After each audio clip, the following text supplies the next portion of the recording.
Yeah. Let's talk about this election, y'all. It is the race to 270. Yes, between Kamala Harris and Donald Trump. Here is a lovely little interactive map from NBC News where we can sort of chart the doom live. But as we The know, gray states are actually the non-binary ones, so that's really yes, cool. That's right. Yes, they're the most woke, which is why they're running all these anti-trans ads in them. But okay, just briefly, as we know, there are two paths to victory for these candidates. One is winning the Rust Belt or the blue wall, or at least it was during Biden and Obama, and one is the Sun Belt. So the Rust Belt is Michigan, Pennsylvania, Wisconsin. Sun Belt, Arizona, Georgia, North Carolina, and Nevada. These are all the swing states. Kamala Harris, if she wins the blue wall, it's a wrap. It's over. She's got 270. But likely, according to some of her staffers, that's not looking so good.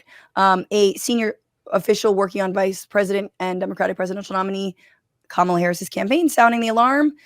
According to NBC News, 3 sources with knowledge of the campaign strategy say the campaign is worried that the blue wall could, at least in part, go red this November. You're talking about North Carolina, though. There's been a thought that maybe, no, this is about the blue wall. This is about I saw Pennsylvania, Michigan. Yeah, there's been a thought that Michigan or Wisconsin will fall off, a senior campaign official told NBC. The same source also warned that North Carolina, once touted by the Harris campaign as a serious pickup opportunity, may no longer be within reach. Of all the 7 battleground states, that one seems to be a little bit slipping away. And not that we give a shit about what he says, but Nate Silver's polling averages suggest Harris has exceedingly narrow leads over Trump in Michigan, 48.2% to 47.6%, Wisconsin 48.6% to 48%, while Trump holds an ever so slightly more impressive lead in North Carolina, 48.8% to 47.8%. So a whole percentage point, according to Silver's final polling average. Again, he had Joe Biden up by a lot more, and Kamala is not leading by nearly those margins. Again, Nate Silver's been wrong. Polling tends to be fairly conservative skewed.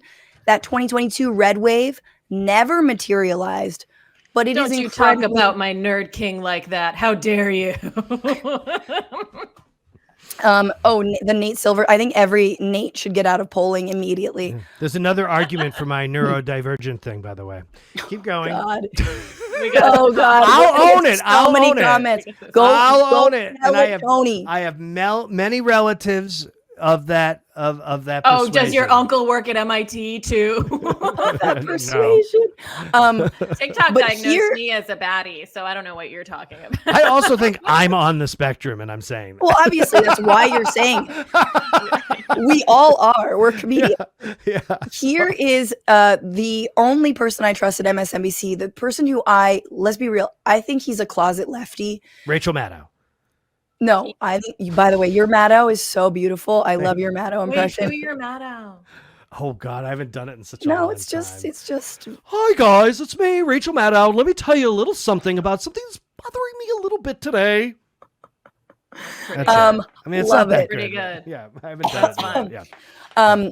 Your lips need to be a lot paler, but here you go. Yeah. Here's Steve Kornacki explaining how what the path to victory could look like for Kamala Harris and how it could come down to, yes, a split even electorate, meaning equal electors, delegates for each candidate. Scenario for Kamala Harris that absolutely hinges on locking it down, and it would look like this. Split the battleground into 2, sort of north and south. The polling for Harris has been a little bit better in the northern tier of the battleground than in the southern tier. So this is all just for the sake of showing you this, but this is, how the parties are thinking about this as well. If Harris were to get Wisconsin, Michigan, Pennsylvania, you could see we light them up blue and she gets to 270, the exact magic number. And then the polling's been a little bit better for Trump generally in the southern tier of battleground states. So if Trump were to get North Carolina, hey, he won it in 16 and in 20. If he were to get Georgia, if he were to get Arizona, and if he were to get Nevada, Now you see 270, 268. Doesn't get tighter than that, or does it? Because that is where the one electoral vote in Nebraska comes into play. Again, right now it's assumed to be Democratic, and in this scenario, it would be absolutely essential for Democrats to hang on to it, because obviously, if you call it up right there, see if we can call it up on the... It doesn't work for him, but basically Nebraska splits their electoral votes, and so one usually will go to Dems. Screen, and it is not popping up, but I'll show you. Go right in, in, my guy. At home anyway. One less for Harris would be 269. One more for Trump would be 269. There's your 269, 269 tie. And the important thing is, if this ever is a tie, goes to the House. Every congressman doesn't get a vote, but every state gets a vote. And no matter which party controls the House, the overwhelming expectation is Republicans will have more state delegations. So a tie in baseball goes to the runner. A tie in the Electoral College almost certainly goes for Trump. And then the country falls apart. If First of all, I don't think he needs the notebook. I think that's a crutch or a prop. But anyway. No, he definitely needs that. He should be in the notebook. He's my crush. Oh my God. Oh my God. Kornacki like, with his perfectly rolled up sleeves. Wait, your husband not about makes a lot more sense right now. Yeah, you're both coughing and sick. Wow. First of all, you guys are on my show. I will remind you. And Paige, can you just do a split screen of me and Tony? Yeah. Yeah, we have things we want to talk about. Yeah. No, but it's not about how he looks, although like I'm not mad at it, but I do think he's a secret lefty. Like every single election night, you'll see it on November 5th. There will be a little bit of a wink and a nod to like, what the fuck are we doing, Harris? Like, what the fuck are we doing, Democrats? Like, let's move it. Let's build the base here. But of course, he's not a commentator. He's just in for the polling. But there you have it. So it's, again, must win blue wall and or some amalgamation of both the Sun Belt and the Rust Belt. But there is a scenario in which it could be tied 269 to 269. Nice. Which just like as a number... I feel like it looks like two people are 69ing and then one like jealous like third is like. And then Walz is jerking off in the corner. And and Trump is jerking off in the corner. Oh no, Walz. Why? I don't want to think about any he's more of a corner. He's more of a corner jerker. In my opinion. No, he's so wholesome. No, but they always are. You think the corner jerker? I feel like yes. It's like let them come and I'll just. You think that he's more giving? Yes. Walz is more of a giving lover than. Absolutely. Walz is a far more giving lover. He's coaching. He's coaching from the corner. Yeah. Come on, you can get up there. Come on, there. Wait, did you see that video of him holding the cat? He's just like, can I please hold your pussy? Please. Oh boy. Guys, I'm trying to talk about strategy.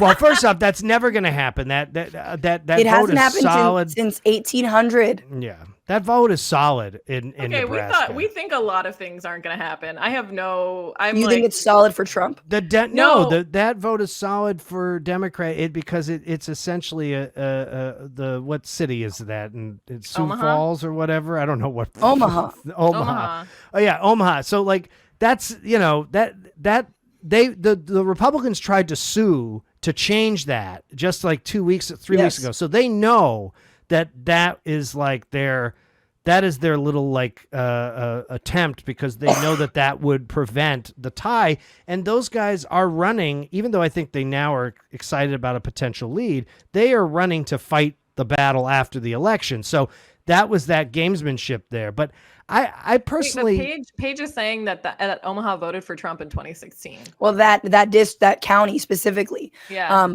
But and Paige is from Nebraska, so she would know. Wait a minute. So they both voted? Trump. And Paige is voting for Trump. Oh no, in 2016 though, but not in 2020. But not in 2020. I don't think 2016 is a good indicator now, because I think you have to look at things post-Roe in a different way. 100%. And that was my question. My feeling is that here, I mean, I have nothing to weigh in that way, in the sense that I just know that if there was any law that interrupted my bodily autonomy in any way, there'd be no way I wouldn't go and vote. Like there'd be no, if you restrict, like men, in general, men are like, don't tell me what to do. So like, there would be no way. So my assumption is that there has to be an unreported, unacknowledged level of voting by women that is not factoring into these polls. And the second thing about the polling, I think, wait, hang on, wait. I just on that point, I think that's a really good point. And that's when I feel, again, my morning self, my morning hope is I do think there are a lot of women who generally aren't as loud and obnoxious about how they're voting. And many of whom, no, not even, right? And many of whom are like breaking with their husbands. I had a delay effect there, they're breaking with their husbands to vote against Trump, and they're voting for Kamala Harris and absolutely voting for reproductive rights, right? Because they don't want to go back into the dark ages, and some of them remember what it was like. Some of them have, suffered miscarriages or had abortions or whatever it is. Like, to me, and this is the other thing, like there was a right-wing video, some right-winger going around college campuses interviewing young like 18-year-olds about who they're voting for. Yeah, I saw that. Let me tell you this. When I was first of all, I was protesting the Iraq War when I was 18, but like, young, I mean, I'm that old, but young people on college campuses, like in any given, like Carrie Bush, I don't know, I don't care, whatever, like, like young women aren't really fired up. This election cycle, you're seeing young women like, it's Kamala, it's Kamala, it's Kamala, it's Kamala. Why? Abortion, abortion, abortion. Like, this is the issue, and we're going to get to that in the end. But it's still really tight, you guys. I don't know.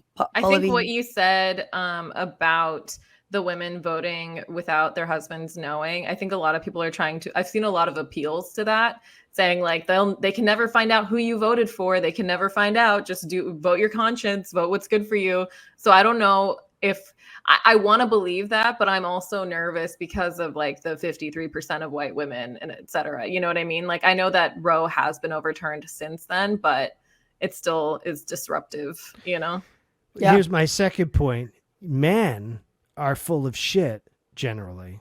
Cut it right there. That's it. Yeah, that's it. That's it. That's all I wanted to say. But men also say they're going to do something and they don't a lot. And so young men, particularly young men who are probably not saddled with a lot of cash, tend to talk a big game about what they're going to do and then sleep in or sleep through November 5th.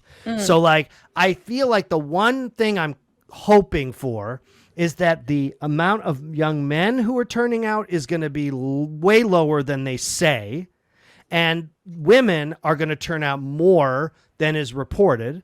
Yeah. And the third is that the polling from Emerson to Quinnipiac, there was a story about this a couple months ago. The Trump folks, they have PACs that create fake polling companies. These fake polling companies only show up every 4 years. And what they do is, because New York Times and Washington Post and so many of these media organizations, which are also just completely useless, they factor these sham polls into their averages, which means that we narrow the averages even more. I looked at it. Yes, Harris right now is 3 points ahead of Trump.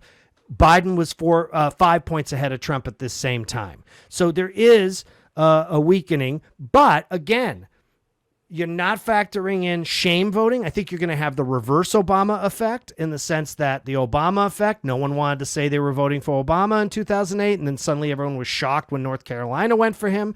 I think you're having the same, or I guess it's the Obama effect. You're going to have this, people are saying they're voting for Trump, but they're not either going to do it or they're going to vote for Harris. Right. And so that would be the hope. I just imagine like getting to your, looking down the ballot and being like, do I want this drama? Do I want this drama? That's their pitch. Bitch back in my life. Do I want this bitch, this fucking messy bitch, this toxic ex back in my life? Or do I want to be able to fucking bitch and moan about the first female Black and Indian female president? Like, I think they would like the latter. Oh, Republicans love that shit, What's going on, Frantifa? If you haven't already, subscribe to this channel right now. Hit that button. And also, you can become a patron and support the show every single week. Get access to bonus episodes and exclusive merchandise. Patreon.com/Bitchuation Room. Do it.